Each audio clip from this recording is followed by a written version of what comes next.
Perfect. All right. Well, welcome again, everyone. We are excited to have you all here with us. So I am Gwen Cratian, the Director of Admissions here with the USF Health Tunasia College of Pharmacy. You'll see there Miss Erica Zetz as well. She is our PharmD admissions recruiter and advisor, and we'll be running today's program and going over everything with you. This is our first big event for the new cycle for the 2026-2027 PharmCast application cycle. So this is definitely an exciting time for us. We are thrilled to walk you through this process. So with that, again, I'm going to put another message in the chat for those who would have just joined so that you all can find the chat. We will be doing some interactive things as we go throughout today, and so it'll be good for you to have a sense of where the chat is, because we would like to get to know you all as well. Again, the session is being recorded. We have a lot of individuals on today, and then many who registered but wouldn't be able to make it, so we wanted to make this resource available to folks for later. So just keep that in mind, and we'll go ahead and get started diving into things. So the agenda for today, we're going to go over some important deadlines so that you have a sense of timelines. We'll explain things generally speaking, but we will also cover information that is very specific to USF as well, so that you have that information. We really want to make sure that you all leave here very informed. We're going to go over PharmCast as a whole and go over the application portal and the different quadrants. We're going to go over some tips and tricks for you all to have so that you can feel confident as you go through the application cycle. And then we're going to do some demo time. So we're going to take a little bit of time and open up the application portal for you all to take a look around at everything. Hopefully, if you haven't already logged in, you can do that while you're online with us to kind of get a sense of what the platform looks like. Then we're going to talk about cooperative admissions guidelines, what that means. We're going to do some scenarios as well. I've got a little scenario for you all so you can kind of think through different types of application files that we see and competitiveness. So we're going to talk through that. And then we're going to wrap things up with going over our contact information. How do you get in contact with PharmCast versus us? And then you all asking us any questions. As we go throughout today, we do have the chat feature opened up so you can post questions in there. When I'm presenting, Mrs. Zetz will be monitoring the chat and trying to go ahead and answer questions as they come through. Or notifying me if there's something to mention and vice versa. So that's how we'll kind of handle things. But if we notice that you're asking a question that's something that we're going to plan on getting to a little later, we'll let you know that, and we'll plan on touching it a little later. We do plan to cover a good bit, so I think we'll be able to get all of your different questions answered as we go along today. So with that, real quick, I do want to mention that we are doing something new this year. We are offering a pharmacy career exploration program, and this is specifically for our USF students. And so with that, you have to be a currently enrolled or active USF student in order to participate in the exploration program. And so basically, if you attend 5 of the different events that we are hosting throughout the year and you get your passport card stamped from us, then at the end you'll be able to receive a complete a certificate of completion for those different events, and you'll also have an opportunity to have lunch with our new dean. So we're excited to offer that. So we have this here. If you're a USF student, you'll want to make sure that you scan this QR code if you haven't already. That allows you to create your little passport card so that when we go back after this event and we're looking at the attendance record, we can give you a stamp for attending today. And you don't have to, for those of you who are not USF students, we're still glad that you're here. This is just something that we are specifically doing for USF students as a little bit of a benefit. And just due to capacity, we couldn't open it up just yet for all students. This is our first year trying this out. So just want to put that little disclaimer in there. So folks will scan that QR code. And again, just make sure that you're using your USF email address address to sign up for that passport card. If you already signed up and you accidentally used a Gmail account or something like that, we will not stamp any non-USF email addresses. So keep that in mind. Right. All right, so we got some quick poll time here. We want to get to know you all. It's very important as we go through the presentation today that we have a sense of who you all are, and that helps us kind of tailor some of the messaging of what we will be going over. So with that, I think Mrs. Zetz is getting the poll ready to pop up for you all. And basically, we're going to ask you where you are in your pharmacy school journey so that we can get a sense of where everyone is in the process. So you should see that poll live now. If you'll go ahead and submit your response to that. So where are you in your pharmacy journey? Are you planning to apply this year? Applying next cycle? You're just starting to explore pharmacy as a whole? Do you happen to be in high school? Or are you just completely unsure? Getting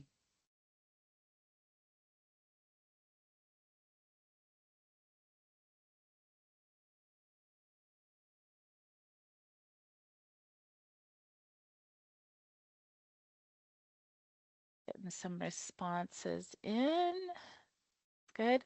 Okay, I think we have a good bit in, and so it's looking like most of you all, it's not surprising, but are planning to apply this year. So that makes sense. And then next, we have some of you who are planning to apply next cycle, some of you who are just getting started. So that makes a lot of sense. So no matter where you are in the process, we will cover a lot of good information for you today so that you can feel good about everything. So real quick, we'll end that poll. Another question that we have for you all, we'll go ahead and pop that up, is how prepared do you feel to apply? And that can just be for those who are planning to apply this cycle, if you'll answer that next poll question. How prepared do you feel to apply? So you should see it up on the screen now in front of you. How prepared? So do you feel very prepared, somewhat prepared, neutral, need some guidance, or you're just beginning?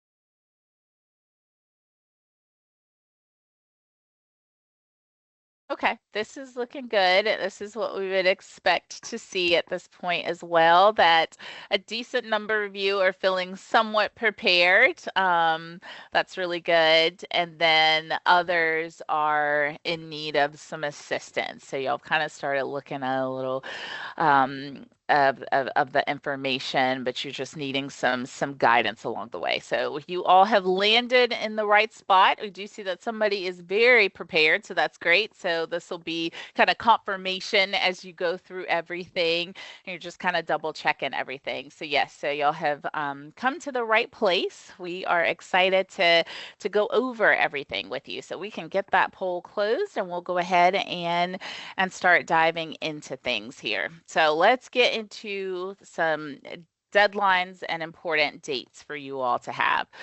So when does the PharmCast application cycle for this year for 2026-2027 open? Any guesses on when the application cycle opens? And y'all could just use the chat to type in your response for this one. This should be easy. Okay, yes. Good, good, good. We actually did this workshop this year a little bit later, so it's after the cycle has officially opened. So I'm glad to see that all of you are very much aware that the cycle has already opened. So we do see many students that are already in the application portal starting to work on things and go through the process. So that's very exciting to see. So y'all are ahead of things since you already know when it opens. So Different schools have different things that they do in terms of deadlines. This year, we decided to do something a little different with our deadlines. Normally, we have a priority deadline, which we do still have, and I'll cover that here shortly in a little bit. But we wanted to do something a little different for those very, very competitive applicants this year. And so we decided that we were going to offer something called an early access deadline. So this is, again, it's something that's specific to the University of South Florida's Tunasia College of Pharmacy. So you might not see other schools using that terminology of early access. So I don't want y'all to get confused with that. So just know that some schools might have something that they're doing that's a little bit different from the norm. So for us, our early access deadline is August the 31st. So with that, for the candidates that we are encouraging to apply during this early access period, they need to have a 3.75 GPA or higher, because that means they're going to be very strong academic students, and they need to have their application by PharmCast verified by that August the 31st date. So that means all the required letters of recommendation must be received before August the 31st in order for us to consider your application file come August 31st. Everything needs to be verified, everything needs to have been completed. So realistically, I would say a week or so before August 31st, you need to have hit submit on your application, and even your letters of recommendation need to be in, because it might take a week or so for PharmCast to verify your application. So just kind of keep that in mind. For these students, the timeline is going to be moved up a little bit. So the reason why we're doing this is to really benefit the students. So these students are going to be the students that are going to receive priority access to our interview dates for this fall. So that means they'll be interviewed much earlier. So we're going to have some early interview dates, which is something that we haven't done in the past, is have interviews that we offer as early as August, but that's something that we're doing this cycle. And then those individuals would be, if they're offered acceptance into our program, of course, those would be the individuals that would be awarded our highest merit-based scholarships. And again, that is because, they're considered the most competitive academically as far as their GPA is concerned. But of course, the admissions committee will look at all aspects of their application file and kind of go from there. To make decisions in terms of acceptance, and then later for scholarships to be awarded. So with that, these students will receive decisions as early as possible. And for us, that means their decisions would be released by August the 9th. August the 9th, by October the 9th, their decisions would be released. And so depending on how quickly their application file gets verified and they're interviewed, they could receive a decision very early in the process. So they could receive a decision in September, but at the very latest, they would receive a decision by October the 9th. So that's the process for our early access candidates. And we will, as candidates are applying to us and we're identifying them as an early access applicant, we will notify them of that, that they're kind of holding that special status with us as they go through the admissions process. Now, something that is normal that all schools are offered the opportunity to participate in, but they may or may not, is the concept of a priority deadline. So a few years back, PharmCast, AACP, which is the American Association for Colleges of Pharmacy, they did away with early decision. So we no longer have the option of early decision, which would have been binding. So they decided to offer a category for schools to offer a priority deadline to allow applicants to apply a little bit earlier in the process. And then different schools might have different incentives for encouraging those students to apply earlier in the process. So each school might be a little different as far as what those incentives are. Some schools may offer increased dollar amount scholarships. So you want to make sure you're doing your due diligence to investigate that for each of the different schools where you're planning on applying. And again, it is not binding. And same thing with early access, that is not binding either. So just kind of keep that in mind. It's just giving you the benefits without having that hard attachment to it. So you can still explore your options. So for us, our priority deadline is October 1st. So even though we have that early access, which is August the 31st, we still wanted to offer a priority deadline because we know not everyone has a 3.75 GPA. There are other candidates that are strong candidates that are, interested in our program, and we want them to apply, and they still, are good candidates that could be eligible for a scholarship, and even at an increased amount. And so we still will offer those benefits that we have normally offered for candidates applying during that priority deadline. Again, for us, it's October 1st. And so with that, you'll be considered for an increased dollar amount merit-based scholarship. Of course, that's if you're offered acceptance to our program. Of course, you'll have to meet the scholarship criteria at the time that you're offered acceptance. So we don't go back, and if the GPA increases later, then we try to give you more money. We don't do that. It's at the time that you're offered acceptance, okay? And with our acceptance scholarships, historically, what we have done is if a student is awarded an acceptance scholarship, it's for 2 years. So as long as they're in good academic standing and no professionalism issues or anything like that. So you do get the scholarship for 2 years. So we're very proud to be able to offer those opportunities for students. But that is the priority deadline process. And then, of course, we have a regular decision process as well and deadline. And so for that one, that's going to be a little bit later. It's going to allow candidates to have a little bit more time. This is definitely, I would say, ideal for those candidates who might still be taking some courses in the fall to boost their GPA, and they want to wait until they feel like they have as strong of a GPA as they possibly have, they can have before they go ahead and hit submit on that application. So those individuals might wait and get their application submitted by that February 1st deadline for the regular decision deadline.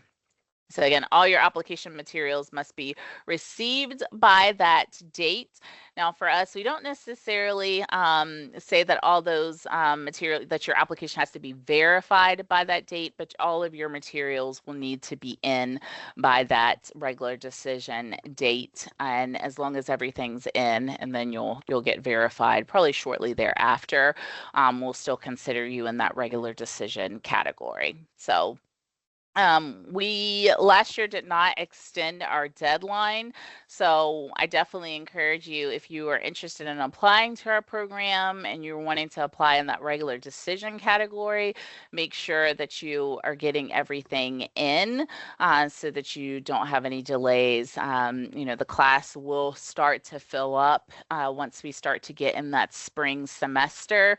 So getting everything in sooner rather than later is always important as far as that is concerned. We do offer, decisions and interviews on a rolling basis. So again, we encourage you to do things early, making sure that you are ahead of the deadlines, so that, if you are one of those candidates that's going to be offered an interview, that you're hopefully getting that sooner rather than later. All right. Okay, so PharmCast best practices. All right, and it looks like we've got. Yeah, there are a few questions, so if you want to take a pause yes, we'll take a before pause. real Yes, quick. yes. And I think I covered, but I want to make sure that, so there was a question about GPA, how GPA is calculated, and that it would be your graduate for the overall GPA. It would include graduate and undergraduate coursework. So that does all get calculated into your overall.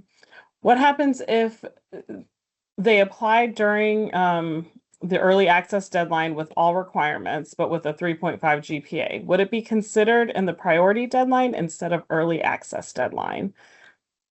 So the answer Yes. to that, so Yeah, sorry, go ahead. Oh, no, sorry. Yeah. So if you are not meeting the qualifications for the early access, you would still be considered for the priority deadline at that point. So yes, you'd be considered for priority. Hopefully And that's essentially, just everyone who has the 3.75 and applied by the priority or by the early access are going to get priority scheduling for an interview, but then you'll get that, you'll get in on that, the early priority deadline group. Letters of recommendation, we're going to address a little bit later. And then I did answer this, but just to reiterate, anything prerequisite courses, which we'll also address later, but they just need to be completed by the time of matriculation. So if you are applying by the priority deadline, and you do still have a couple of courses in progress, that's okay. You can still submit your application. You just have to have all of your application materials submitted. I'm correct about that, Ms. Cratian, right? They yes. still the whole prerequisite courses still apply, yeah. Um, and I think that was it. There's a question about a waiver. Um,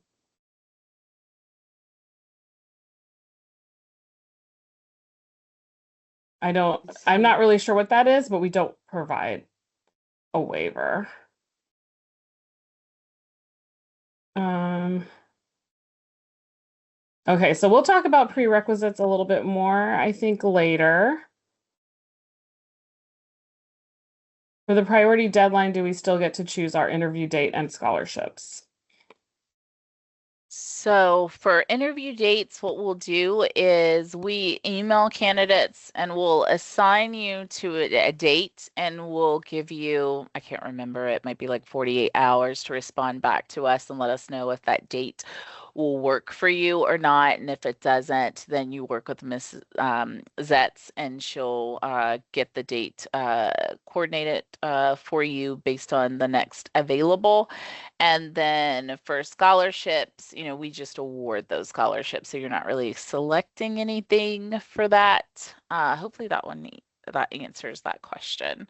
Do we have to list? There are a couple questions regarding the priority deadline and GPA. So just for clarification, the early access deadline, which is August 31st, that has a minimum GPA requirement of 3.75. The priority deadline, which is October 1st, that deadline does not have a GPA requirement as far as the 3.75 or anything. So that's just, you apply with the GPA that you have and we consider you having got it in at a good time. And so you're going to get get through earlier the process interviews and all that. So, but that early access deadline does have that minimum GPA. That's the August 31st. Anybody who applies by October 1st does not have that same minimum GPA requirement. Okay, all right. Whole time. I think that's it for now. I think we covered Okay. most of the questions, unless you see one that I don't. I don't think so. Y'all are asking great questions. Let's see. We'll talk more about experiences in the different quadrants a little bit later. So yes, and then other requirements. So yeah, I think we're good to move to the next piece. So yeah, the overall GPA cutoff, we'll talk about that a little bit later as well.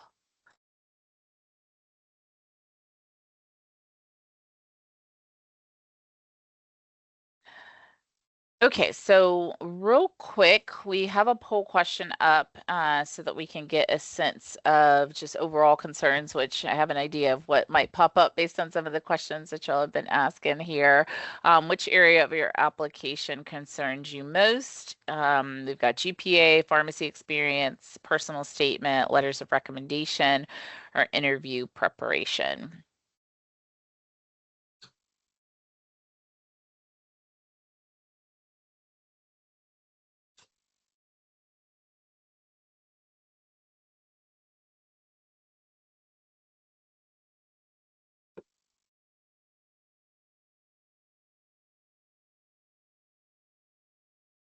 All right, so it looks like a majority of y'all have some responses in there, so that's good. Okay, so I do see GPA coming up, pharmacy experience, which those are ones that we always expect to see. Interview preparation, so that's good. We can touch on that, and we do offer a interview workshop a little bit later. So we'll talk about that. And then we've got a few of you saying personal statement and letters of recommendation. So a good mixture there. So we'll touch on a lot of this as we continue on throughout today. And I think the scenario might be helpful for you all that we'll kind of wrap things up with. So thank you for your responses there and your honesty. That way we know how to kind of frame some things as we continue forward. So, okay, so we'll stop there. And then so we'll close that poll, but we always like to ask you, what are you most concerned about? But then you have to have something that you do feel confident about. So if you all will respond to the next poll question in regards to what are you most confident about for this application cycle, and just write your answers so we can get a sense of what everyone is feeling pretty good about.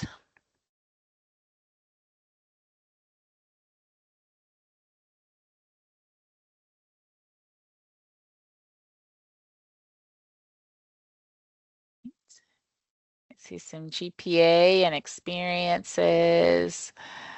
Those recommendations, that's good. Pharmacy experience, that's always good to see. There's oftentimes at least half of our incoming class has pharmacy technician experience, so that's definitely something to be very proud of. Letters and certifications. I see recommendations. That's really good that some of you are feeling pretty confident in the individuals that you are going to have to write your recommendations, and then good about your experience, personal statement. That's good. Those are all very, very, very good. So perfect. Okay, it's a lot of similarities there with some of those. So that's good. Perfect. Thank you again for participating and sharing in those, and that's definitely good to see. I'm excited to see that. Okay, so let's get into. Okay, there we go. All right, so setting up your FarmCast account. Did I skip something? Why does it seem like no? Okay, all right, sorry, y'all. So setting up your FarmCast account. So this is the website. If you haven't gone to it yet, this is the website that you'll want to get, familiarize yourself with. This is the Pharmacy College Application Service. And so the overwhelming majority, it might be like literally a handful, very small amount of pharmacy schools that do not use FarmCast. So the overwhelming majority do use FarmCast, and it just makes everything a lot more streamlined for you all as students, because you're submitting the one application, and each school kind of has their own personalized things, which we'll talk about a little later, and additional questions that they may ask you, but everything is housed in one place and it's centrally located. So it just really helps the process. But that is the website that you'll go to when it comes time for you to apply. So when you go to set up your account and you go to that website, I have a screenshot here. Later we'll do a demo so you'll actually see it. But one of the first things that it's going to have you to do, if you haven't set up like your username and password, it'll have you to do that first. But then the next thing that you'll see will be this welcome page that they're excited to see you've started the application, and then it'll say extended profile. This is so that the schools where you're planning on applying and you're selecting and FarmCast will have an idea of when you're actually planning on submitting your application. And that is, for communication purposes. So if you're planning on applying for fall 2027, you would select that you're a current applicant. If you know you're just in there early, you're just trying to, get a sense of what the portal looks like, you're not planning on applying this cycle, and you know that, then, you can put applicant for next application cycle. It's not going to do anything to negatively impact you. It's just notifying them that, okay, that you're not really planning on submitting your application this cycle. If you're still a little unsure, you don't know because you're like, okay, maybe I could go ahead and rush through the rest of these prereqs and go ahead and start things a little bit early. You could put current applicant. That way schools that are wanting to communicate with you about their deadlines and things like that will still go ahead and do that, and you can later decide that you want to change your mind on it. And that's fine, especially if you're on the fence. I would say probably just put current applicant, but then otherwise, again, you could put next cycle, or if you're beyond that even and you're really, really early, you can put future cycle beyond next cycle. And then if you're just completely undecided, you really have no idea, when you want to apply, but you knew you just wanted to get in here, by all means, you can just check undecided, and that's perfectly fine. And then they have a non-applicant category, and that's really honestly and truly for anyone who, might be an advisor and they're trying to, help their students, better understand what the portal looks like, or maybe it's even a parent. They have the option to select non-applicant. So just kind of keep that in mind. And all of that is going to appear there in the program plans where that little asterisk is, that drop down. Those are the different choices that you'll see there. So that's the first thing to get you set up, is you're going to do that. And then from there, once you're, inside into the next page, you'll see selecting your programs. And so you'll see that little cutout there that I have. That is how you can go and select the different programs that you are interested in applying to. And so each school that you check, you'll see the little actions with the little plus there. They have a really nice search feature, so you can filter by schools that are in Florida. You can search by the name of the school if you want to. They've got a variety of different options for you there, but each school that you select, that's basically allowing that school to see that you are in an in-progress status, and basically allowing them to send you information because you're shown interest in their program. This is also the area where you, within your My Profile, are able to give text message and phone authorization. This is for Farmcast and for the different schools, because some schools will text you. We do not text, but some schools will text, and so that's just you authorizing if you are okay with them sending you, text message reminders or about any upcoming events that they might offer.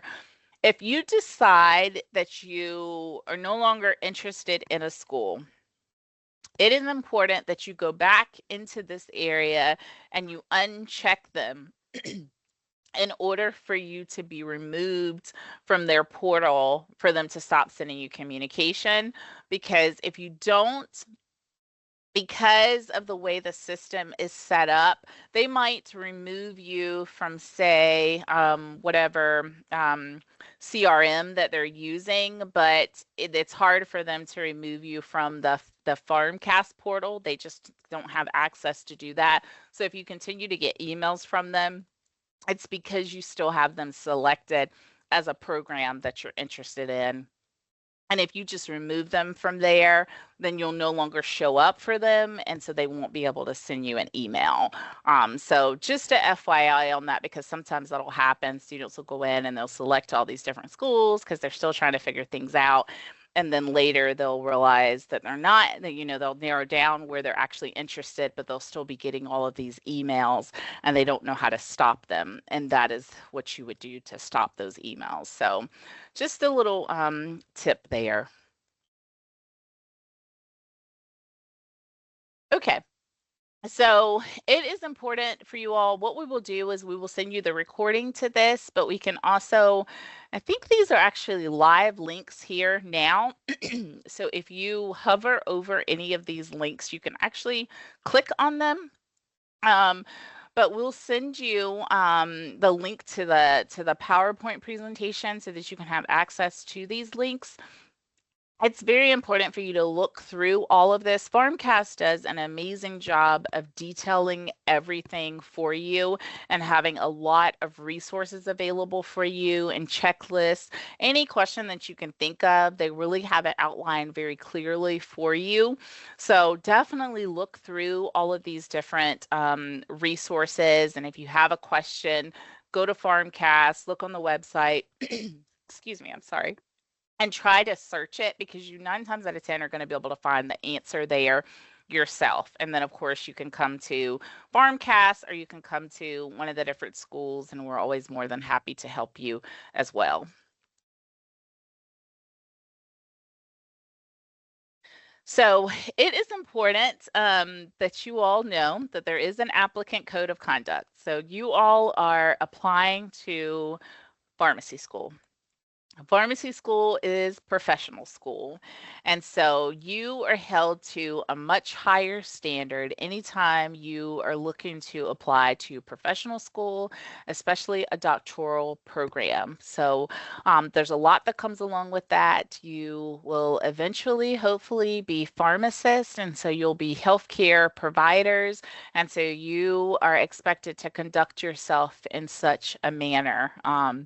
You got to think, when you go off to pharmacy school and you have your white coat ceremony where you're receiving your white coat and you're being inducted into the community of pharmacy, you have a pharmacy oath that you cite.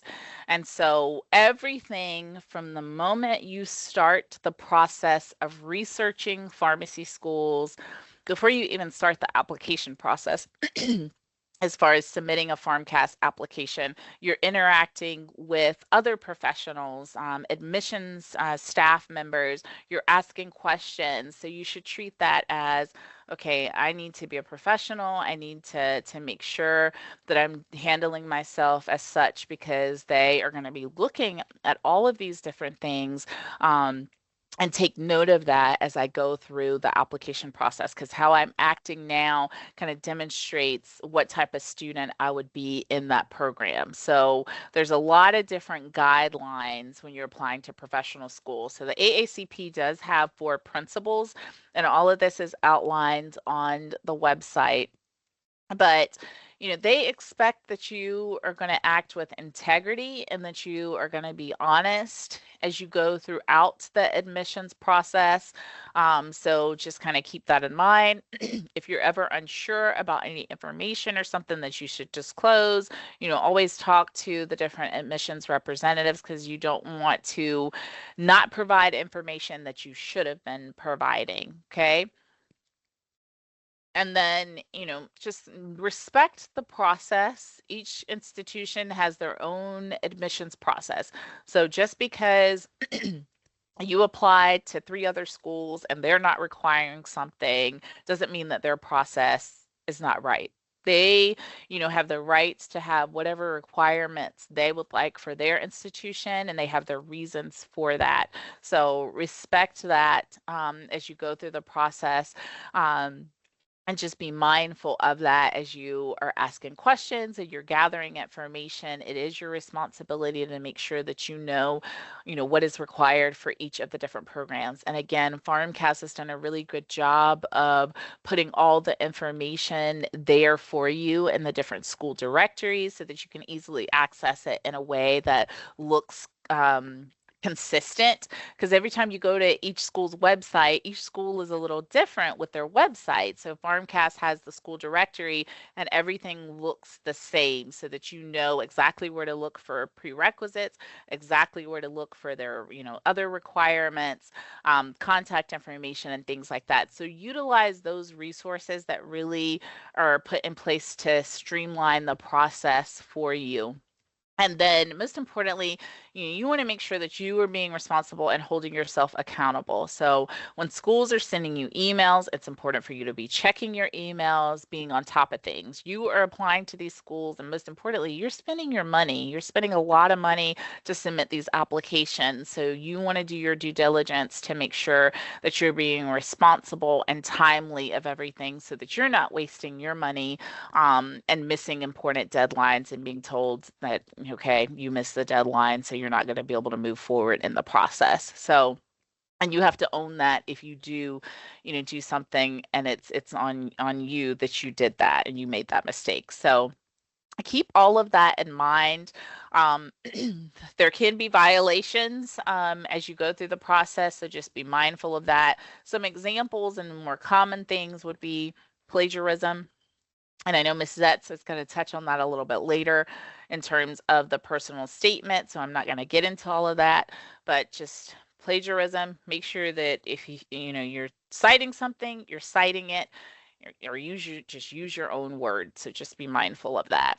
And then interview no shows. That's another one that could pop up. If you are not going to be able to make it to an interview, just make sure as schools are inviting you to interview, that you are paying close attention to what their guidelines are for not showing up for an interview or canceling an interview, I should say. So just be mindful of that because, you could be reported by the schools. So, a school can report a student for being a no-show for an interview. The AACP does excuse me, it does have a conduct review panel that will determine if a violation has in fact been made. They do have an appeals process, but it could result in a sanction. So it could be that, no sanction is given, nothing is done, they feel that nothing has occurred there. Um, or it could be that the violation is shared with all schools. So one example of that is no shows for interviews.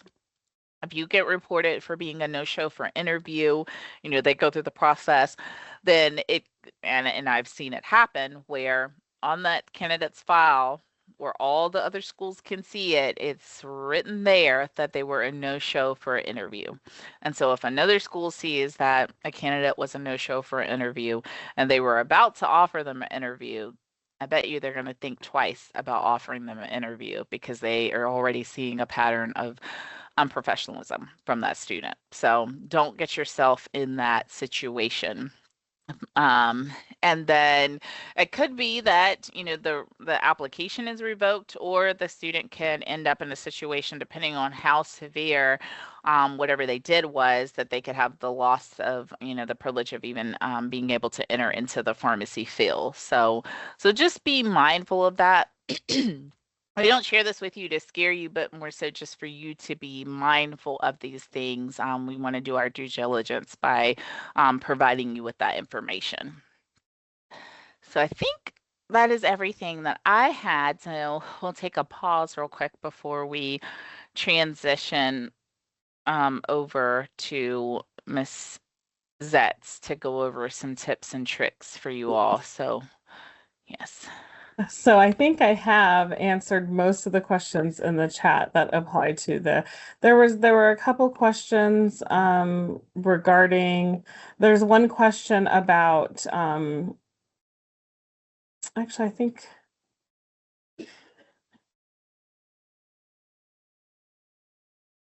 think I've actually answered most of the questions at this point. Yeah, I saw a couple of questions about finishing prerequisites. So, questions about that. If you are, like I've mentioned before, if you are completing prerequisites, they have to be completed. We're going to talk about this, but they'll have to be completed by the time you matriculate. So if you're not going to finish before fall of 2027, then you would need to plan to apply for the future cycle. And that's in all cases where you will not be able to finish your coursework. But we're going to talk a little bit more about that. But I know there are a few questions in regard to that. And then I see some questions about pharmacy technician experience. So we'll talk about that in experience. But I think I did answer most questions. So I think we can go on and move on to tips and tricks. So yeah, I'm going to go ahead and talk to you all about sort of the parts of the application, the different quadrants, and really kind of dive in to the different segments of the application that you would be filling out. And while I'm doing that, we'll talk about, just some little, again, tips and tricks for when filling those out and things to just know when it comes to applying and these different quadrants. So let's, without any further ado, move forward. We're actually not going to do a poll there, so just skip that. All right, so we're going to talk about the application elements. So this is what it looked like before for anybody who's been in the application. So they actually just changed sort of the platform, and now, we have a new, Miss hold on, as if Setz, I it'll, don't know if can y'all see the slides changing? I don't know if it's just me. I just want to. It looks like it's still with oh, me. Do you want me to flip? Sorry, I don't know if you're. oh, I didn't take control, but it Okay, was, there we but go. maybe you did. Okay, I'm sorry. Okay, yes, I never took control. All right. So yeah, so this is what the application, when you first log in, this is what your sort of home screen is going to look like. And you'll see how there's the four main quadrants there on that photo, but we're going to kind of go through each of those. As Ms. Cratian had mentioned, we have live links in this PowerPoint slide, or PowerPoint presentation. So feel free to click on those links at any point. Some of them are videos, so you can watch them later. And like I had mentioned, I think somewhere in the chat, we do send this out in an email, and then we'll have it posted on our website after today. The perk of being here today is you'll be able to ask your questions live here and in person. And see some of the demoing and stuff in person. So, all right. So first we're going to start, and we're going to go through and demo actually, what it looks like in a little bit. We'll kind of do a live. I'll walk you through sort of logging in and everything. I assume a lot of you have probably already did that. And I don't know if this was mentioned earlier, but if you haven't already, even if you're applying in a future cycle, you can go ahead and get into FarmCast and start exploring. So know that you can do that and start getting familiar. Um, but the first part of your application, once you are in it, is going to be your personal information. So it's an easy place to start because it's mostly just information about you, mostly kind of demographics, some just background information, some statements you need to sign, just, things that you'll probably be pretty easily be able to complete as you're sort of warming up into your application. And so you're going to see that there in the personal information section. You'll want to go ahead and now I'll already just go ahead and address the fee waiver. That is not something that we provide. So, just know that, but some programs do. And then you'll see information that's going to be your profile, biographic information, contact info. All of this is just helps with data, and just kind of looking back and understanding what students, are in our program and what we've admitted. Now, some of this, just so you know, are not things that help us determine whether we want to accept you. So we just want you to know that. Mostly this is just information, that's just data that we kind of collect. All right. Okay, so with background information, when you click into that tab, so you saw here on this slide, these are all going to be clickable links that you'll go in, each one to complete. So a little bit about we're not going to go into all of them, but some of the ones that there might be some questions. So some things that you can expect to see within the background information tab, you'll see is an other information section. And these are going to be questions about, your previous attendance at a pharmacy or health profession program. So usually if you're not one who is just transferring from another program, but maybe attended one and didn't finish, or maybe you completed a program somewhere else, but you've decided that maybe you completed a nursing program and now you're, applying for pharmacy school. We want to know that. So that's going to ask questions about that because we may, want to connect with your former program just to make sure that everything, you were in good standing with the program when you left. Well, they'll ask about pharmacy technician experience. There's a few different places really where you can add your pharmacy technician experience, just FYI, and you can even upload your certification as well. So it is not required. So that was a question that came up, whether pharmacy technician experience is required. It is not required, but it is definitely, looks great in your application. And we do have a lot of applicants who do apply with it. Your academic or behavioral, and we this is in here because we like to know that you have that direct pharmacy experience. You work directly in a pharmacy with a pharmacist, so it's kind of good for us if we need to, again, you know, just clear that you're in good standing or anything like that. If anything is, it's kind of doesn't look right or anything. Academic or behavioral infractions, these are all like things that we're going to pay attention to. Criminal background, things like that. Professional license infraction, these are all just things that we're just making sure that you're clear of any infractions or anything like that in any of these types of programs. And if there are special life circumstances, those would be here as well. All right, so again, that's probably the one slide in there that you may have questions about. That's that other information. So moving forward, we're going to go ahead into the second quadrant. And this one is one that takes a little bit more time, and that is your academic history. So this is where you're going to enter. We do ask for your high school attended, but that's all we need to know from high school, really. Your college is attended. So if you've been at any institution you've attended, that's, after high school. So 2-year college, if you transferred into a 4-year college, we want, you to list both schools. If you did grad school, we want you to list wherever you did any undergraduate or graduate coursework, you'll want to go ahead and enter in this academic history section. The other thing that's going to go in here are, your transcripts entry. We're going to talk a little bit more in detail about that, entering your transcripts, the courses that you've completed, and then ways that you can do that. And then any standardized tests, which would have been the PCAT for us, which is the only one that we really consider for the program. And we'll talk about the PCAT. So you'll see that link there. Again, feel free to use that. Go to that resource as a link to help you learn a little bit more about entering your transcripts. But we're going to talk a little bit about that right here today. Okay, so transcripts. So the transcripts are the thing that you really want to start getting on top of early on. The great thing about PharmCast is because it's a centralized service, it doesn't matter how many pharmacy schools you're applying to, you can request and have those sent directly to PharmCast, and all of the schools that you're applying to, pharmacy schools, will have access to them through PharmCast. So you'll only have to do it once. And the great thing is PharmCast will actually lead you, give you the links and kind of connect you to the services to go ahead and request your transcript. So within that section, and again, we'll demo this, but if we have time, we can kind of dive in a little deeper, but you'll see where it says to request your transcripts. There are 2 services mainly that transcripts are requested from, and that's National Clearinghouse and the other one that I can't think of. Your schools will generally subscribe to one, sometimes both, and so it shouldn't be too hard to look up your school.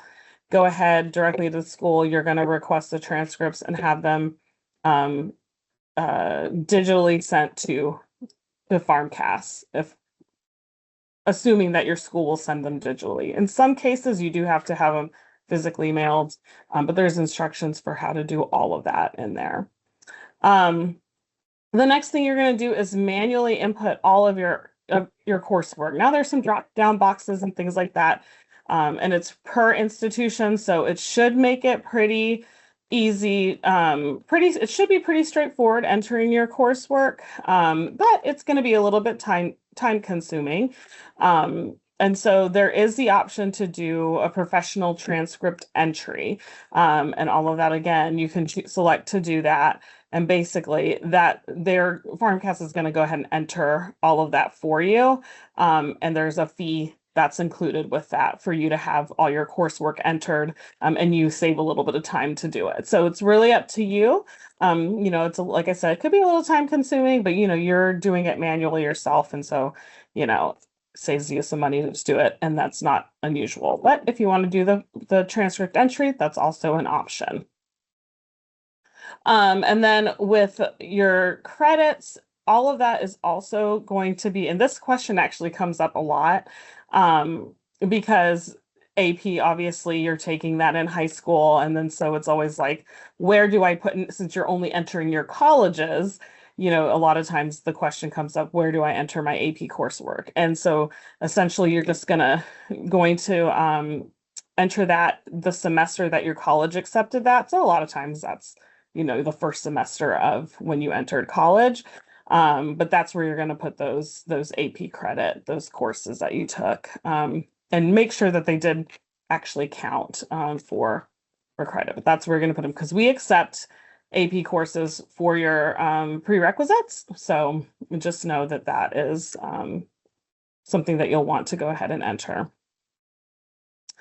And then requesting your official transcripts from every institution. So as I mentioned, anything that you did after high school, whether it was a community college, four-year college, graduate coursework, all of that, you'll want to make sure you're requesting all transcripts. Every institution you've attended are entered and requested and sent to PharmCast.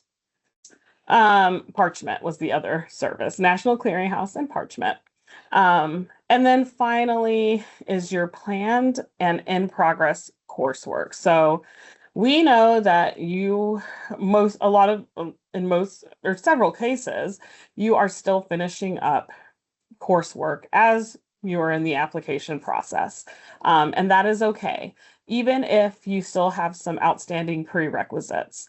So what you do at this point is you will enter the coursework during the term that you are taking it or planning to take it, and then there is actually a selection or where you can choose it as planned or in progress coursework. So we will see that it's in progress, that you haven't completed yet, but you still have a plan to complete it or that you're planning to complete it. Now, this most of the time will not delay, review of your application. We'll still move you through the process. And if you are ultimately accepted to the program, we expect you to complete those courses and give us a final grade by the time that you actually matriculate to the program. And I will talk to you a little bit more about that once we get into the prerequisites, but that's sort of how that works. So you are entering your in progress coursework.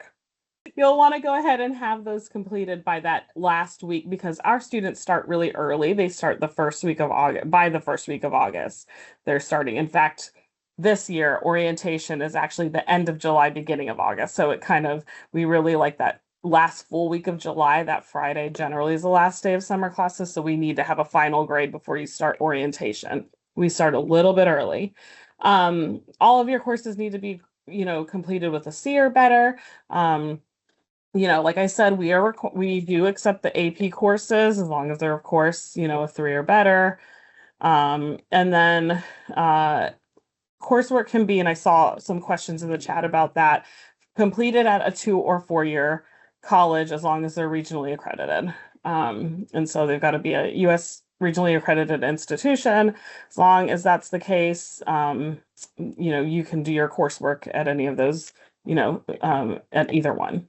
And then, we do generally you will have an AA if you're wanting to just complete the prerequisites. But you can do either the AA or bachelor's. Bachelor's, you're going to have most of these prerequisites obviously just already covered within your major. Okay. So another part of this quadrant is going to be your test scores. So we wanted the PCAT at the time, or so now that's been retired.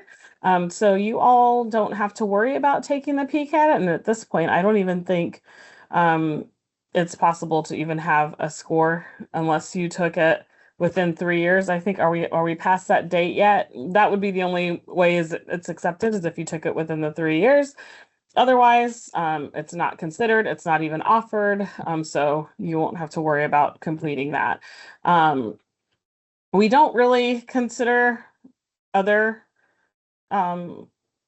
tests, so I if you took a GRE or something, like it's not really going to matter, not be really matter for the purposes of this application.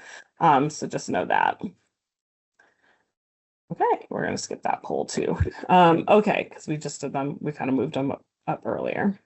All right, so supporting information. This is going to be the third quadrant of the application. This is where you'll have, they call them evaluations, or your references, whatever you want to call them.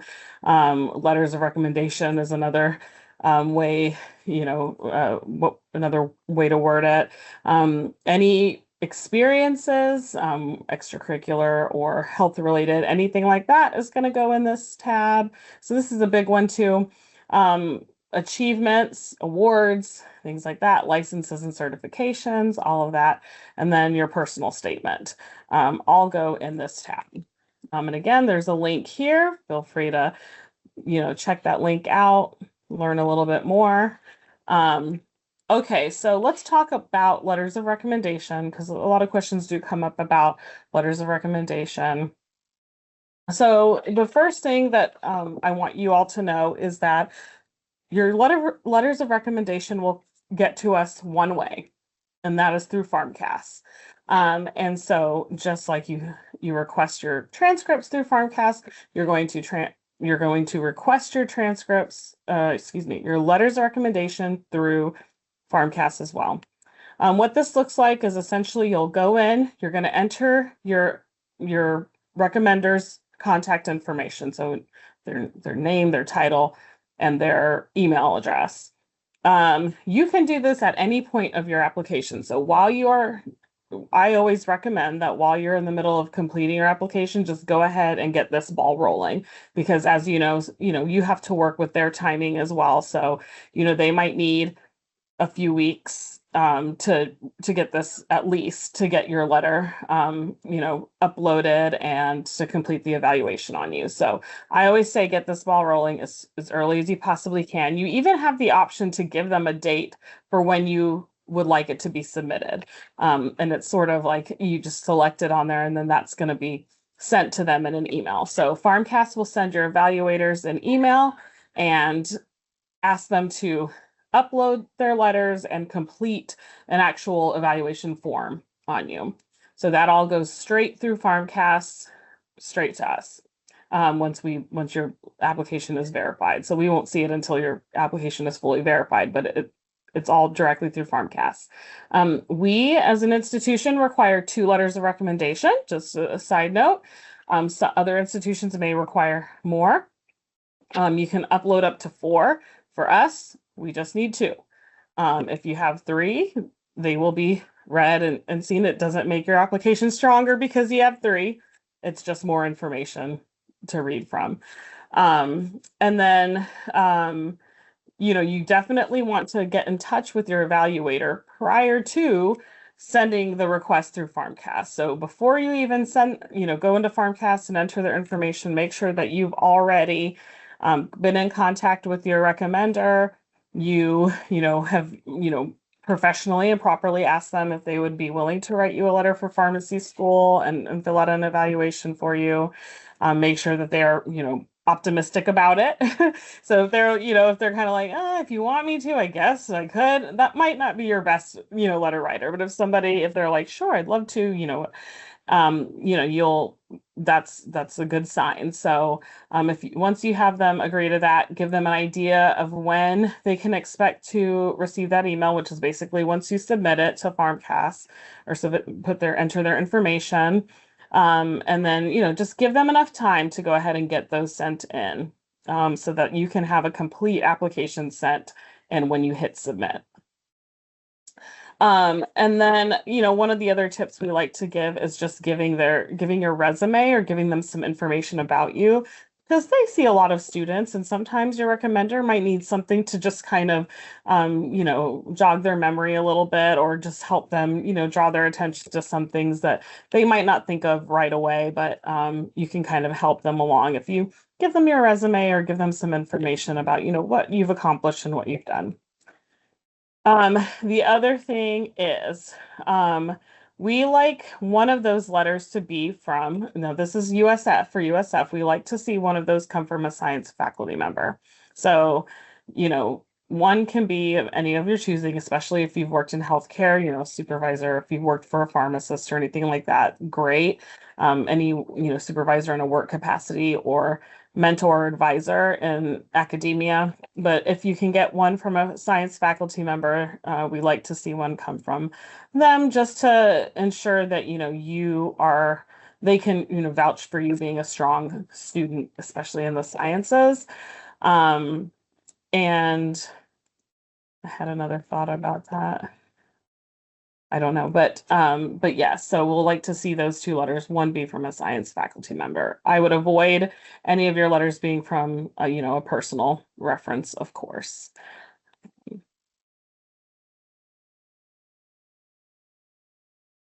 All right, so activities.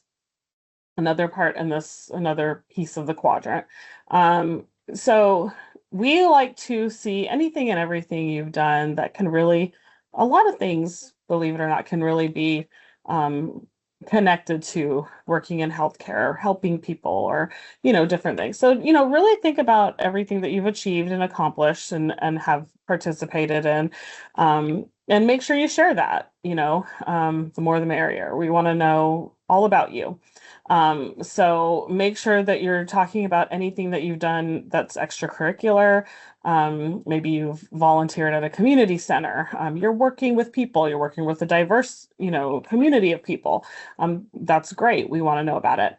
And then if you are working, you show up to a job and you were balancing schoolwork. You worked on a team. All these things are great. You know how to be accountable and show up, when you're expected to show up for work and, go above and beyond. So all of these things, we want to know.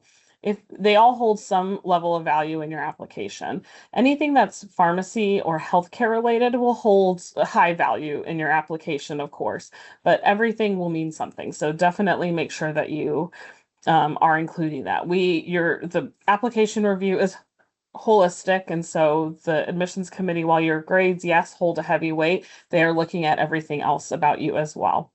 And then any honors and scholarships, leadership roles that you've held, you'll want to go ahead and include those as well.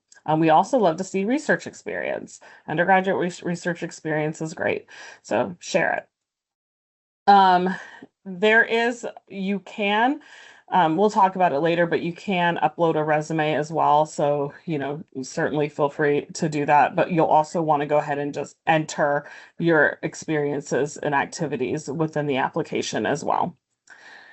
And then and I'll just tell you, because sometimes faculty will look at one or not the other. So I would just make sure it's in both places. If you do a resume, just make sure it's entered. I would make sure it's entered no matter what.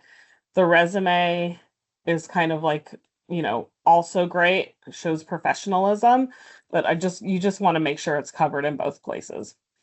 And then quality over quantity of experiences. So you know what that means. So, it's not just a checked box, but it's something that was very experiential for you that you spent time doing. So, and then as I have mentioned in the chat earlier, I think it's been mentioned a couple times, we don't require pharmacy experience, but we definitely recommend it. We have a lot of applicants who come in with pharmacy technician certification and experience, and that's great. It's hard to get pharmacy experience otherwise, but some have had some great shadowing opportunities, things like that. But like I said, and healthcare experience is great too. But just know that. Okay, so your personal statement. So with your personal statement, this is a chance for, I always say this is the admissions committee sort of first glimpse at you and who you are, and a chance to kind of like make a sort of, make a statement. So make sure that you spend time on this, start working on it early on.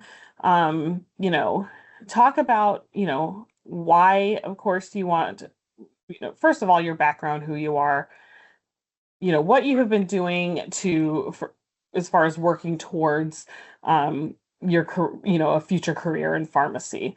And why pharmacy? Now, know that this personal statement actually is going to go to all of the institutions that you're applying to. So it does not have to be USF specific, but certainly you want to address pharmacy. Um, and so why did you want to pursue pharmacy? And there's a lot of reasons that are commonly shared for wanting to start pharmacy. So really kind of dig deep and think about, you know, a unique sort of be authentic and honest, but try to, uniquely share your experience into why pharmacy as best as possible. Um, and just again, spend time on this. Now, we know that there is the lovely tool of AI. We all use it. We use it here too. And so we understand that that can be really helpful for you. So I would not have AI write your personal statement, but certainly you could use it to help you kind of clean it up a little bit. Just be very careful with how much you use AI. We can tell if, oftentimes if it was, written by Chat GPT. But, we want to know that it's authentically from you. So just make sure that you're spending time on that. Have somebody else read it, you know, kind of give you feedback, and then make sure it's, it's punctually and grammatically correct. So that would be my tip there. And then as you see, we're looking at a 1-page limit. Don't overdo it. Don't send us, 3 sentences because that's not going to look good either. So there's kind of we give you sort of that 4,500 characters around about that, sort of amount of characters there. Okay. And then the final quadrant is the program materials. And so you'll see a couple of different screens here. So this is just an example of how you add programs. So this is going to be very specific to the programs that you are applying to. And you can add multiple programs here. And Ms. Cratian showed another screenshot of this earlier. But basically, when you first enter, this quadrant is going to look like the first picture here, where it's just going to say the add program. So then you're going to go in and add program, and then in that second picture, you'll see there's actually a search box. You can search the program by name, select it, and then where it says actions, you'll go ahead and check it off, and then you officially select it. At that point, that'll show you to us that we call it an in progress applicant, especially if you're applying this cycle. So we know that we won't see your application yet, but we know that you are a person who has interest in us. So you may receive information from emails from us that just say like reminders about deadlines and things like that. It's not going to be really specific to your application, but it's going to be like, just to kind of be connected with you since clearly you're interested in applying to us. This is also going to open it up to the requirements that we have that are specific to our program. So you'll see once you've added us, now your program materials section is going to look like that picture with the green check. You'll see College of Pharmacy listed. And if you have any other colleges that you're applying to, those are going to be listed, and as well on this in the quadrant, in that little box, that kind of homepage box. And then if you do the drop down box, you'll see the details, program questions, documents, and prerequisites. So you'll see those requirements that we have that are program specific. So let's dig into that. Okay, so for us, when you do click in, you're going to see our homepage, which is going to be information about us, about our program, helpful links and things like that. One of the requirements we have are a few essay questions. And so you'll see, and these are all very program specific. So it's going to be by college. So any program that you've added are going to have their own questions. Ours, we're going to have a couple short essay questions. You'll see one that's distance traveled, bumps along the way. We're going to ask you, is there anything you want us to know about your experience leading up to today that, might help us have a better understanding of, you know, your academics or anything like that. So you have a chance to kind of really sort of describe any situation in your life that's, really kind of sometimes maybe your grades were struggling and maybe you were going through something in that at that time. You can share that here. Um, you can talk about and then there's a couple of optional ones. So, we'll ask like what is professionalism to you? Why USF? Um, and so this is your chance to really talk about why USF. And so, like I said, in your personal statement, that's not going to be written specifically for USF, but here would be your chance to write specifically why you would want to go to USF. We talked about the previous applicant, but this is, oh, not sorry, that was something else. But this is if you have previously applied, we do ask if you have previously applied to our program. And that's okay. Or I mean, if you have, that's okay.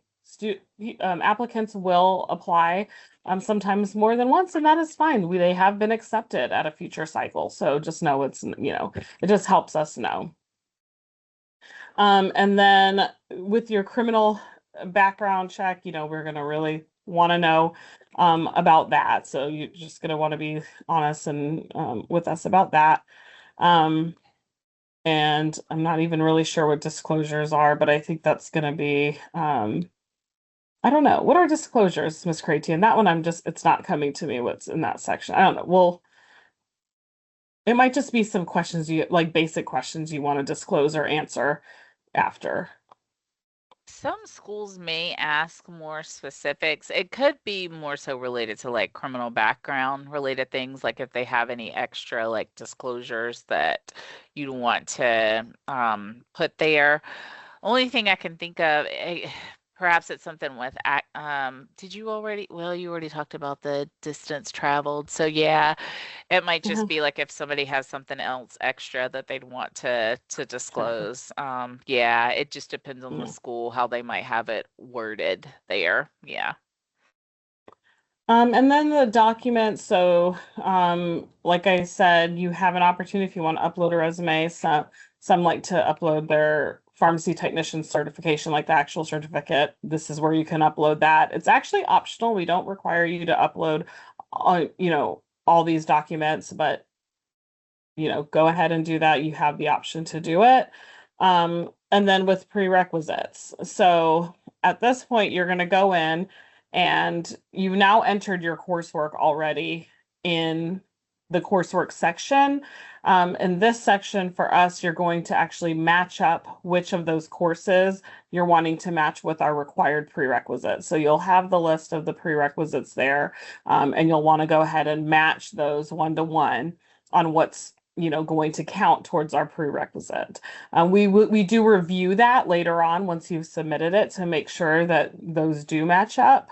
And then we follow up with information that will say, based on our review, you still have so and so outstanding, or you've completed all, or whatever it is. But you'll want to go ahead and do that first on your own within your application. So just a couple of things to think about that commonly happen when applying. So, um, just thinking about how long it takes to process. So you're going to go ahead and enter all of your information into your transcripts or your application, and you're going to hit submit. Now, when you hit submit, that is the submit date, but that is not the date that we're able to access your application to start reviewing it.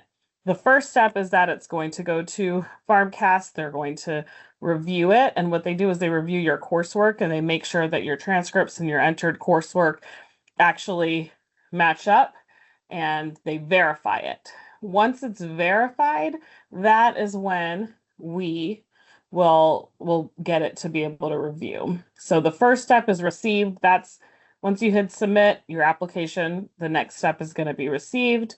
Once everything has been reviewed, everything is completed, that's going to be complete. And then once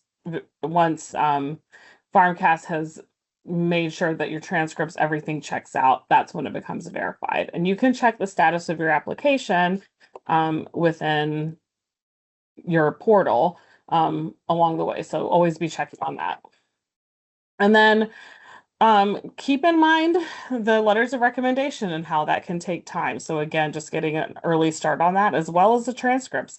When you request the transcripts, it may take a little while for your institution to have those sent over. So sometimes that can delay an application. We are not able to review your application if the transcripts are stuck, delayed, anything like that. We're not going to be able to review your application. Letters of recommendation, we can give a little grace on. If your application gets verified and you're still missing a letter of recommendation, we still can review it, but we may not because we want to see both letters of recommendation. And at the end of the day, we will need to have both of those for you to have any decision made. So you'll want to just make sure that you are on top of those as much as possible. And then just considering all the different requirements, as most of you know, all the pharmacy schools, while we have some very similar prerequisite requirements and other requirements, some may also be a little bit different. So make sure you're looking, and you can do all of that in PharmCast, where you're able to look at those different requirements for each institution. And you can even do that before you're actually physically applying. So you can definitely do sort of the comparison, and I'll show you that in our demo. And then all along with that is just submitting too close to the deadline. The earlier the better. Once you can get it done, if you have a strong application, go ahead and get it sent in. We want to get you a decision as early as possible, and so you can kind of move forward and know if you have an accept or not. So make sure that you're getting that in. And then just a little tip for submission is just checking your email. So once you have submitted your application, we will communicate with you about various things. So make sure that you're checking your submission. And I will say, because we communicate through the FarmCast system and our sort of back end side of it is, may get, is where we will send emails through. So those do sometimes get stuck in spam. So we want you to go ahead and make sure you're checking regularly your spam folder. And then if if we're requesting something from you, just making sure that you respond quickly to any requests. And keep in mind that, now that we have your application, we see your name, we know who you are. We always say your professionalism starts there. So we're really, being responsive. That's all going to be part of like what we know about you going into this process. So my advice is just always be prompt, professional. There's kind of a sweet spot between like, being patient and diligent, but also, harassing, like just overdoing it. So just make sure that you're just, remaining professional in that process. And you'll see there's a little snippet of what your application status, so you can look at that, and that kind of tells you where you're at. And if there's any issues, you'll see notifications for anything, or may receive an email that says, oh, we need this still from you, or your transcript hasn't been received, or something like that. And then you might have to do some follow-ups. So just make sure you're paying attention to all of that. FarmCast will have academic update periods where at the end of each semester, once you've completed coursework, you can go ahead and update your courses in FarmCast. So pay attention to those deadlines. They send out emails. FarmCast will send out emails when those periods open.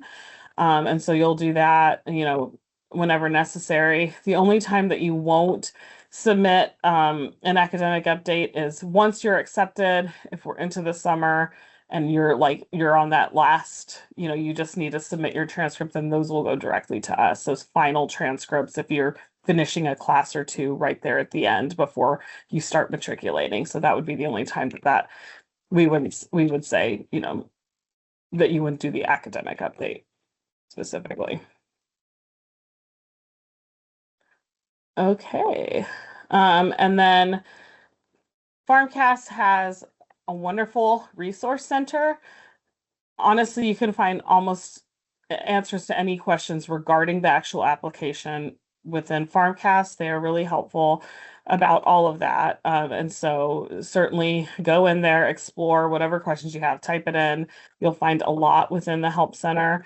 You can also reach out to them directly. They have, an email, which I'll share that contact information with later, but the Help Center is wonderful. Some of the links that were in here went directly to the Help Center.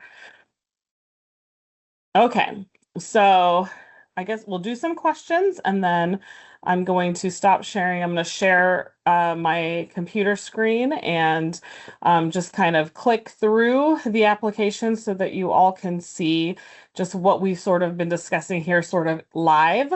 And this is gonna, we won't spend too much time on this. Like I said, you'll have lots of time to be able to go in there and explore yourself, rewatch this video. I think we've talked about a lot of things regarding each specific quadrant. So hopefully, this will just be another little bit of help.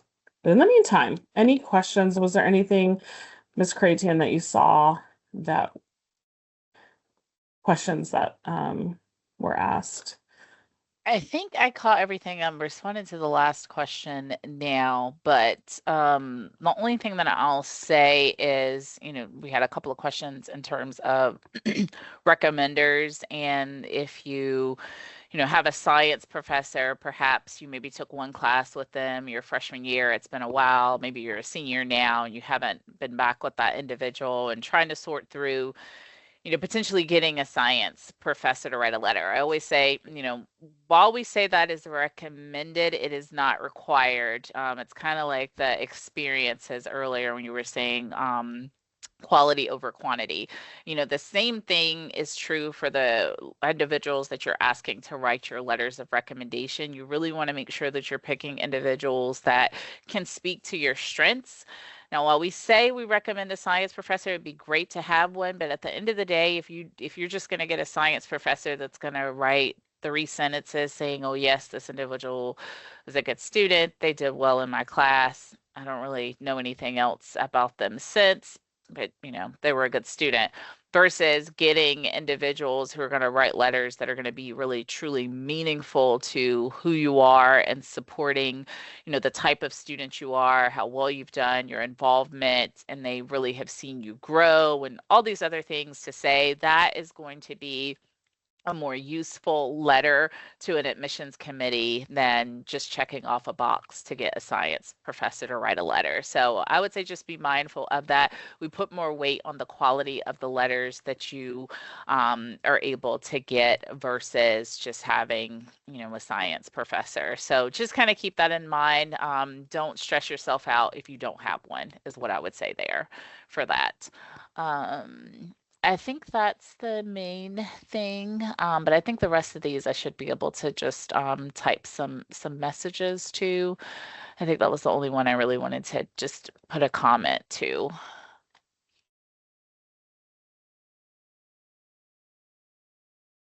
Oh, Okay. you were saying, okay. So I was, yes. So great. We will then go into the quick demo of the FarmCast application system. So you all should see at this point my screen. So make sure that that's okay. Miss Creighton, you can see my screen okay.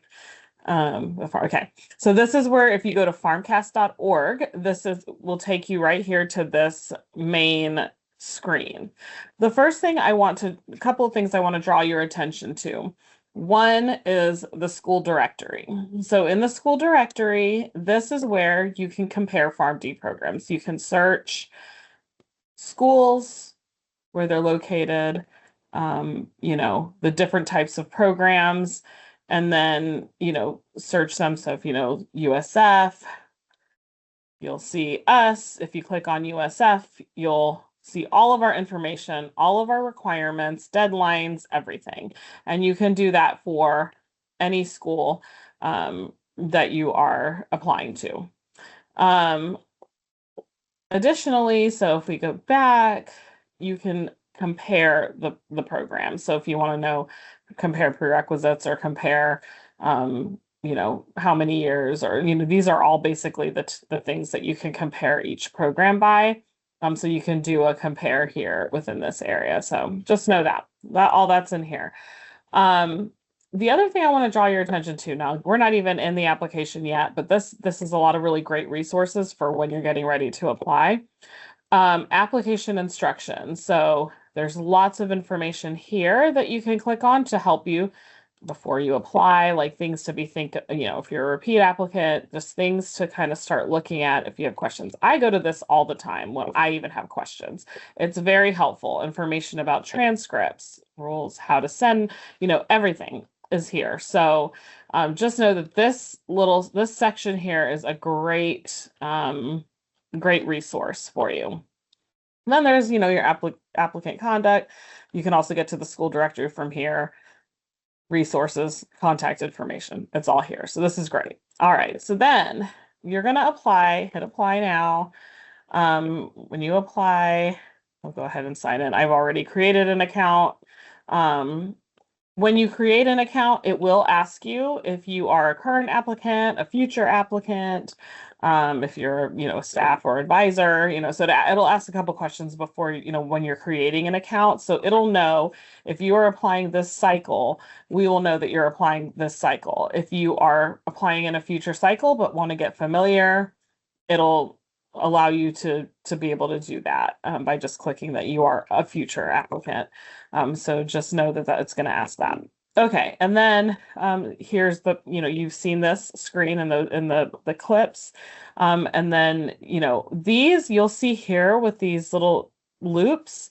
They will turn to green as you are completing the application. So it's kind of nice because you'll see the progress in each quadrant as you go through and complete the pieces of each quadrant. And so, we'll go here to transit. So I'll show you colleges first so you can get an idea. You'll go ahead and add your colleges here. So like say, you want to say, University of South Florida. Add it here. And it obviously has many programs already loaded. So here's where you can add that. I'm just gonna say, so yes, and then we'll say, fall of, we'll say August 2021.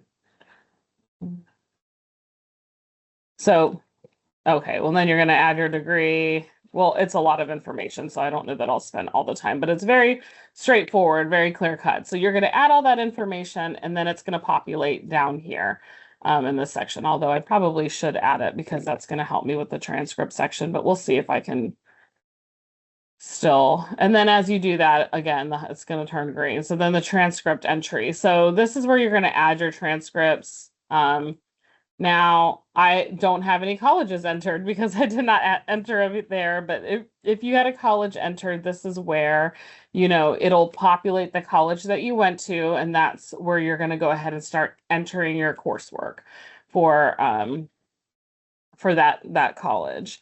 I probably should go ahead and add it just because that would be so let's go back. Where did colleges attended? Let's say USF.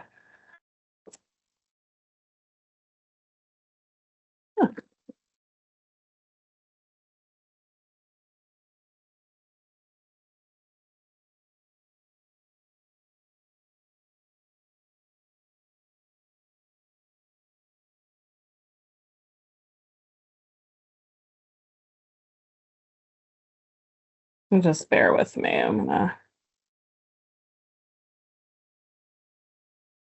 And while you're doing that real fast, I'm just going to make note. Y'all can still look at the screen to see what she's doing, but we did have a question from one of the USF students about the passport stamp and how they get their stamp. So Yeah. as long as you have signed up via that QR code to get the passport card, what will happen is we will check the attendance after the event and go in and give you a stamp for having participated today. But it'll probably be a week or so before that stamp appears because Mrs. Zetz and I are going to be leaving for the rest of the week to go to a conference for AACP actually, and so we will not physically be here. We'll be traveling, so it'll be a while before we get back into the office to do that attendance checking and going back and giving you all the stamps for that. So just wanted to mention that. Okay.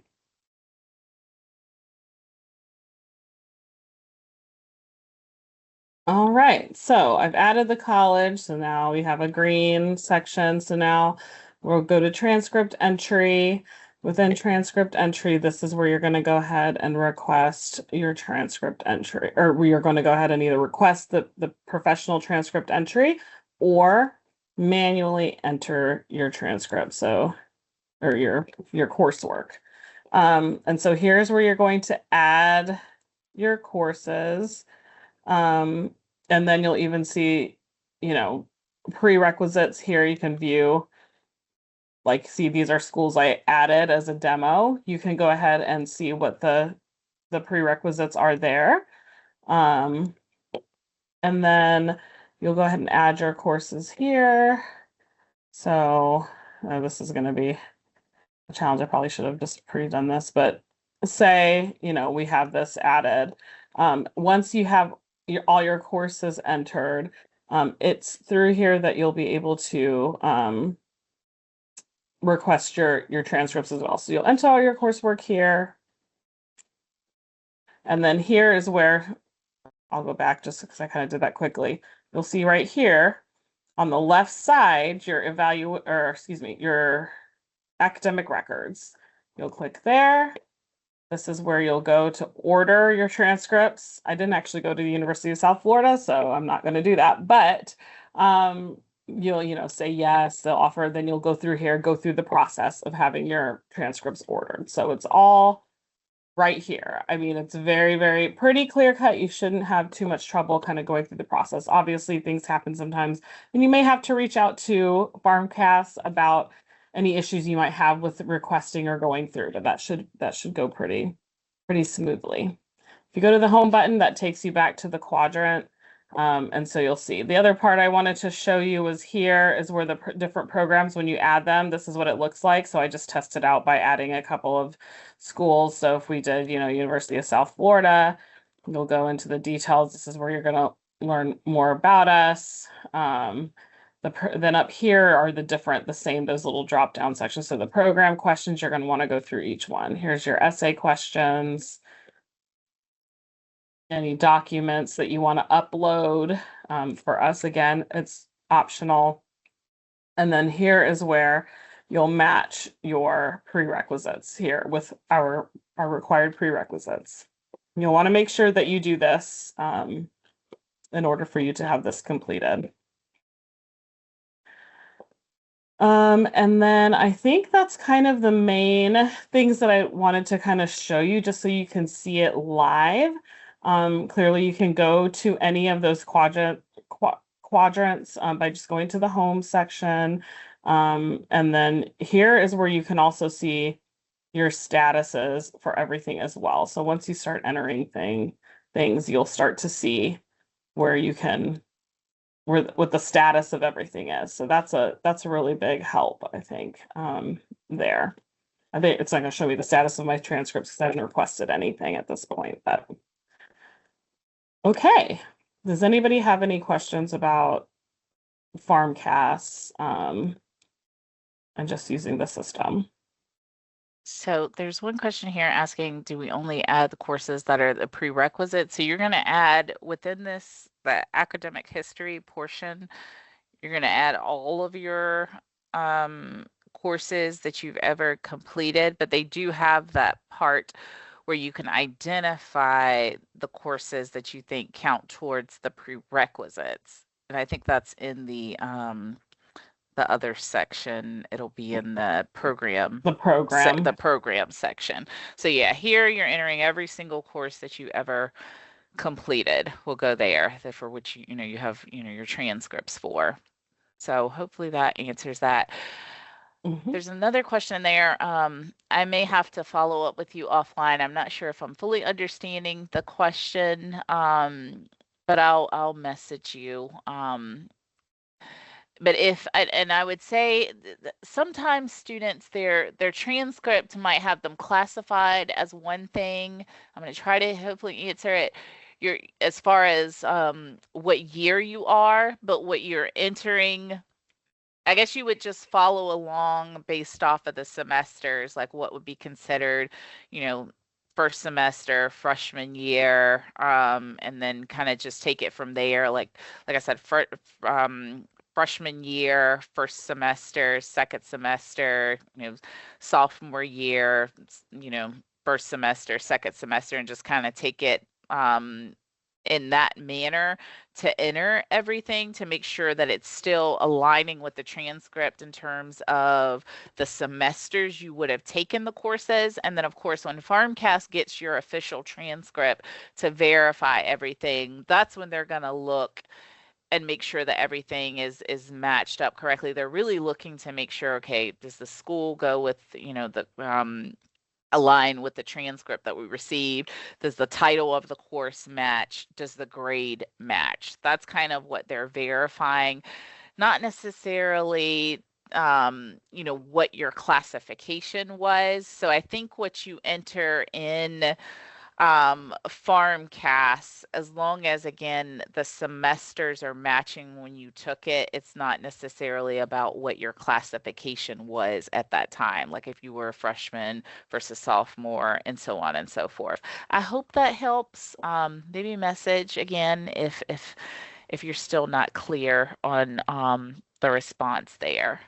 And then there were some more questions about the stamps, the passport. So with the passport stamps again, so it's for any of the events that we host. Again, any student is welcome to attend any of these events. We are just doing something specific for USF students as an extra benefit. And we're trying this out for the first year, so we'll see how many students participate to determine if in the future we can open this up to more students. But we already have a lot of USF students, so that's why we wanted to just do it for USF. But the benefit is really, you participate in the different events, and if you attend 5 or more, you collect the stamps and you get the 5 stamps. Then we'll give you a certificate of completion. With all of the different events that we're doing this year, we have this event, we have our interview workshop. Those are events to help you understand the application process for pharmacy school. But then we also have information sessions throughout the year where we're going to have different guest speakers. So some of our graduates are going to come and speak about their area of pharmacy and what they're doing now. So all of this is to really allow you to explore pharmacy and learn more about the profession. That's the whole purpose behind it. So I hope that helps. For the sake of time, I am going to go ahead and just jump on into the rest of this, because I know we have a couple more slides to get through to wrap up by 5. So real quick, cooperative admissions guidelines. We do participate in the cooperative admissions guidelines. A lot of the pharmacy schools do. What that basically means is before March 1st, students can hold multiple deposits. They can have multiple offers. And so that means that those schools that are participating can only require a max of a deposit of $200. Okay, so the point of that is to allow students to be able to have as much flexibility as possible to really explore their options and weigh their options, have more time to decide where they ultimately want to attend school and not try to rush them. This is a big decision where you're going to attend pharmacy school. And so with that, AACP didn't want the schools to charge all these extra fees as far as deposits go, which in most cases they go towards your tuition should you enroll, otherwise it's non-refundable. So in this case, they do not allow schools to require a second deposit prior to March 1st. So all of this is for the students' benefit. Now, when we get to March 1st and after that, students can only hold one deposit at a time. So At that point, say they had 3 schools, they just limit it down to the 1, they'll withdraw from the other 2 schools. They could still go on and have applications out with other schools and get an interview with another school and then get an offer and say that's their number 1 choice, but it's, after March 1st, and that's when they finally got that offer and they were still holding this deposit with this other school. Well, then at that point, they got that offer and that's their number 1 choice. They could say, okay, well, I'm going to go ahead and withdraw from this school. And I'm going to hold my deposit with this school over here because this was my number 1 and I'm super excited about that. So that is how that works. And then at that point, whoever they were holding that deposit with, come March 1st, if that school wanted to require a second deposit, like if that was their process that they just always required a second deposit, then at that point, the student would have to pay that second deposit. In our case, we only require 1 deposit. It's the $200, and it's non-refundable if the student doesn't enroll. So just kind of keep that in mind. Again, this is just to allow you all to be able to, weigh your options as you go throughout the process. And then, okay, so some discussion time. So we really wanted to have you all kind of think through things here with this. So we wanted to put this scenario out here for you all to think through. So there's 2 different students here. So which student do you think would be the most competitive based off of the information that we see here? So student A has a 3.2 GPA. They've got strong leadership, pharmacy technician experience, and community service. And then we have student B, who has a 3.8 GPA, but limited involvement outside of the classroom. So just kind of think about that for a little bit and kind of what your thoughts are. So I think I've got Mrs. Zetz with a poll to put up for you all for that, but I did want us to just kind of, yes, and y'all can type if that's easier. Yeah, because I don't know if it's out yet. Okay. All right. So yeah. So which student do you think? Do you think student A? Do you think student B? Or do you think they both could be competitive? Or do you think there's not enough information? What are y'all's thoughts on that?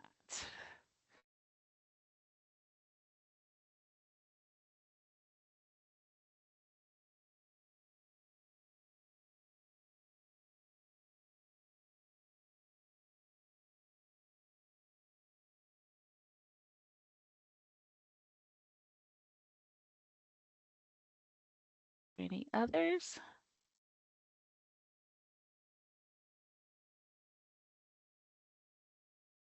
Student A has more passion outside required courses. Good. Any other thoughts or things that y'all would say in the comments? Anything that stood out to y'all?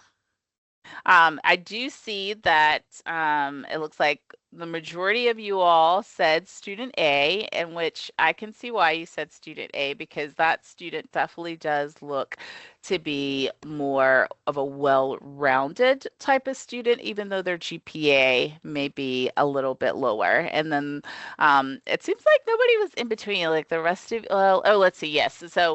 And then the rest of you said both could be competitive. And said there could be a possibility that student B could be strong because of personal experiences that could be explained in the essay portion of the application. That's a very good point. It's required to pass courses, but timing is needed in the field. So student B show time interest outside of the courses too. Should show time and interest outside of the courses too. Yes. So y'all make very good points. So from my perspective, when I was looking at this, I think it really all depends. So with student A, student A could be more of a solid B student and just have like a couple, a C and, has had some A's to balance things out. So it can make them, just like a decent student, okay student. And when you think about it compared to student A, who looks like, oh, wow, they have a 3.8 GPA. But there could be the other side of that where student A could have started out well, being, a B like type of student, but then all of a sudden things could have flipped and their GPA started to trend downward and they started to not do as well in their courses. Because there's a big difference between a solid B student, a student who perhaps, in this case, this student has to have been working, like say they're working 20 hours or so a week while they're in school, they're taking, full load of classes, versus a student who has a 3.2 GPA, but they're on a downward trend and they've started to get all of these C's as well, and it's really the earlier part of their academics that's holding their GPA up. Then you have student B. It really just depends. When you think about student B, was student B taking full loads, to get that 3.8 GPA? Or were they not taking full loads? They just are kind of hanging out and taking 2 or 3 classes here or there. And that's how they've been able to manage to get a 3.8 GPA. They're really just doing the absolute bare minimum. But when you look at it, you're like, wow, you got a 3.8 GPA, but they haven't really put in that extra work. Or are they really just that type of student where they are just solidly focused on their academics and they're trying to make sure that they get their GPA as high as they possibly can get it? Now, one of you all made the comment, like perhaps in their essay, they gave some more information. In these situations, it really all just kind of depends, because I could very well see a student be getting in an interview. Maybe they don't have any experience or anything like that, but perhaps they nail that interview because they, have individuals in their family that are in the field of pharmacy, so they've actually been exposed to it that way. Perhaps they know of individuals who are pharmacists, so they've just had lots of conversations with those individuals. Perhaps it's, something personal. Maybe they, have had to help a loved one and kind of be a caregiver for that loved one. And so they've had this personal connection with helping that person manage their medications, them always being the point person for talking to the doctors and going and helping them with picking up their medications and understanding it. And so they nail their interview because they just have all of these other personal things that they're able to speak to that really shine in that interview. And then to top it all off, they've got a 3.8 GPA, so they're a solid student. So I wanted to paint this picture for you all and for you all to think through all of the different nuances that go on there. And because it is very much so a holistic process.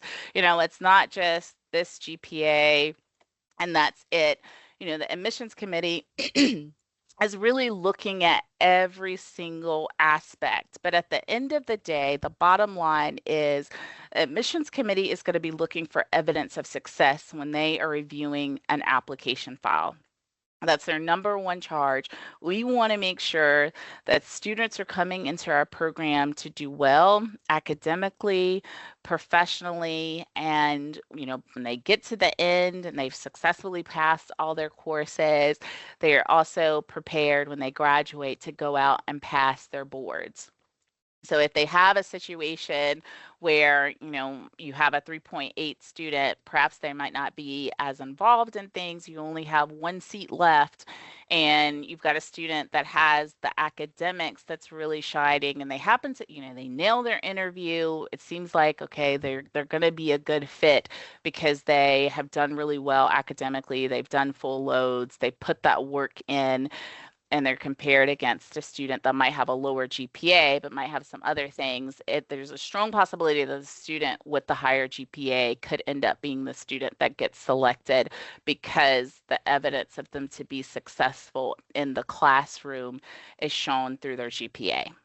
So I want to paint that picture for you all because I can't stress enough to you how important it is for you to do well in your courses. And if at any point you start to see that you're struggling, obviously going and asking for help sooner rather than later and being able to really talk through all of the challenges that you may have had and how you've been able to overcome those challenges and really be resilient, because that's a lot of being successful in professional school is being able to navigate those challenging times and really being able to study and put that work in. So just kind of I would say reflect on where you are in the process, and if you feel like your academics might be a little less and you've got all these other things going on, where can you focus a little bit more time to get your GPA up higher? Because you're competing with a variety of students that are coming from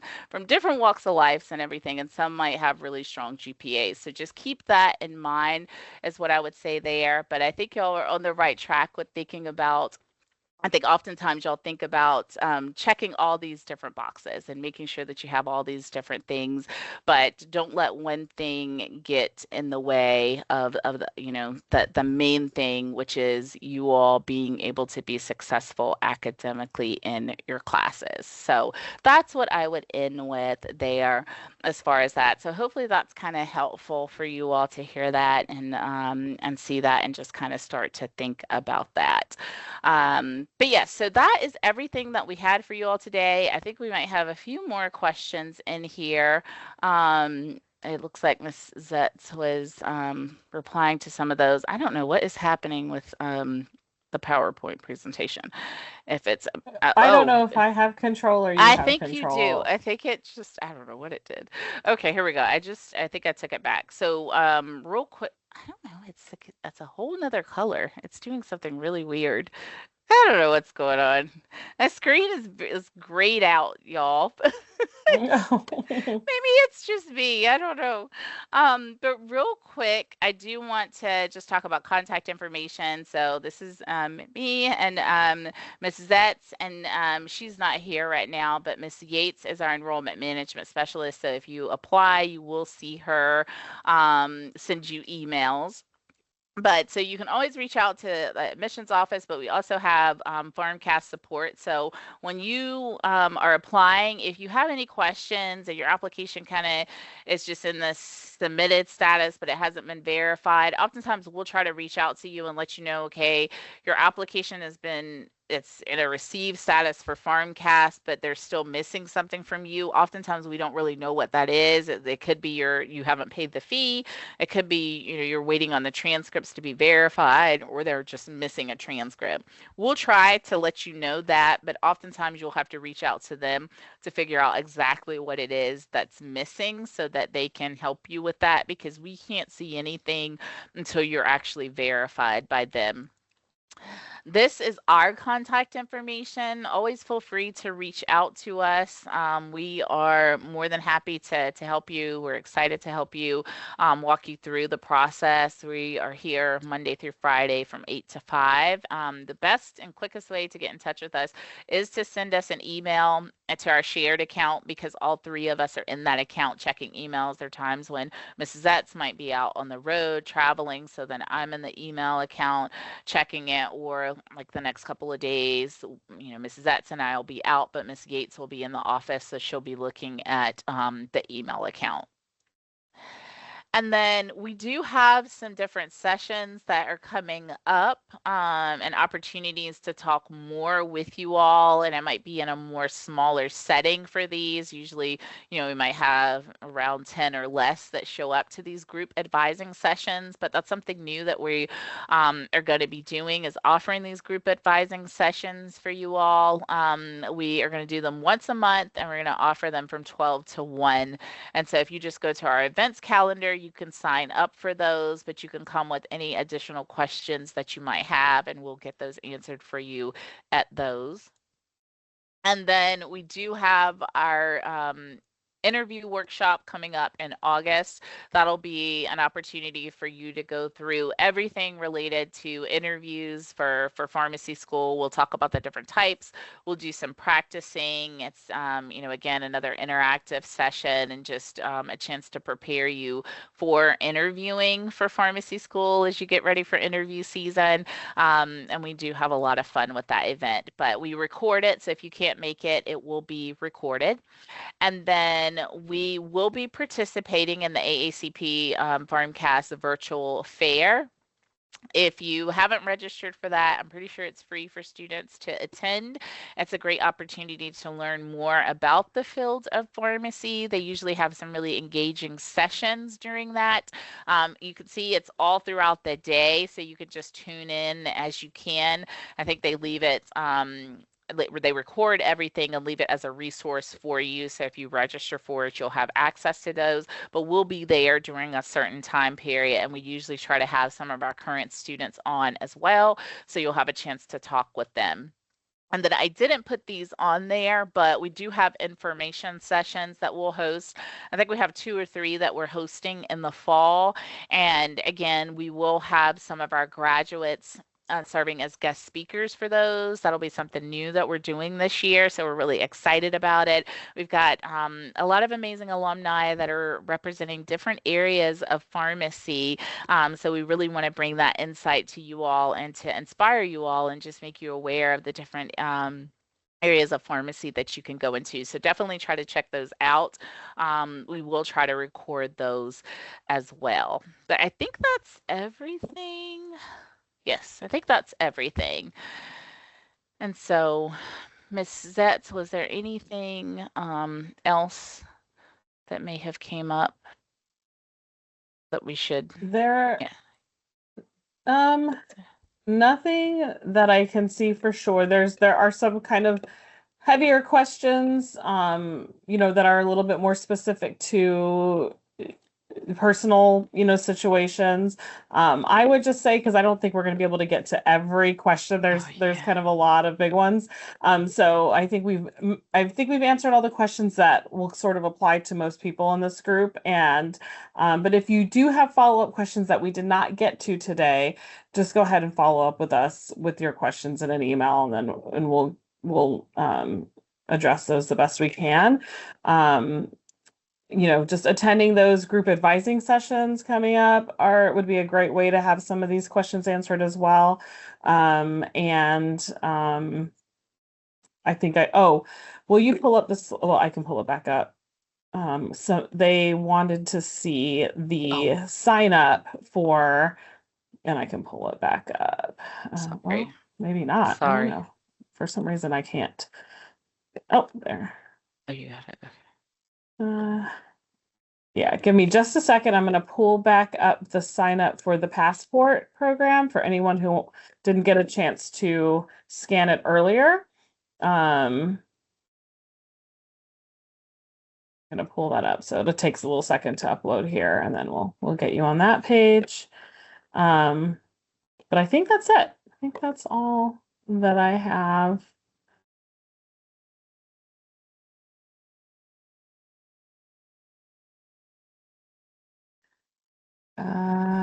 There we go. Okay.